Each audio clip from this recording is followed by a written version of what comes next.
Hello বন্ধুরা, আজ দেখো আমি বাড়িতে ঘরোয়া বিরিয়ানি বানিয়ে ফেললাম। এ বাবা না না, মজা করে বলছি। যেমন মুড়ি মাখানো হয় না, আমি তেমন ভাতটাকে আজকে মাখিয়ে খেলাম। অর্থাৎ ভাতে হলো আলু ডিম দেওয়া ছিল, আর মটরটাকে সিদ্ধ করে ঝরঝরা ভাতের সঙ্গে হালকা করে সর্ষের তেল, কাঁচা পেঁয়াজ কুচিয়ে আর জিরা গুঁড়ো আর লঙ্কা গুঁড়ো আর সিদ্ধ করা মটর দিয়ে একটু নেড়ে চড়ে আর আলুগুলোকে একটু খুন্তি দিয়ে কুচিয়ে নিয়েছিলাম। আর এই যে তারপর হয়ে গিয়েছিল ভাত মাখা, আর সঙ্গে নিয়েছিলাম একটা ডিম সেদ্ধ। ডিমটাকে যদিও ছাড়াতে গিয়ে ওই ভাঙাচোরা হয়ে অসুস্থ হয়ে গেছে।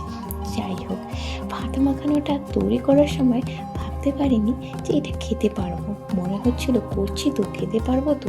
তারপরে ভাবলাম যে মুড়ি যদি মাখিয়ে খেতে পারি, নিশ্চয়ই ভাত মাখানোও খেতে পারবো। যাই হোক, খেতে দুর্দান্ত লেগেছিল। এই অল্প উপকরণ দিয়ে বানানো খাবারটা নিজে তৈরি করেছি বলে নয়, আমি নিজে খেয়েও অবাক হয়ে গেছিলাম। এ বাবা, এত সুন্দর কী করে খেতে হয়ে গেল। আর আমার তো দারুণ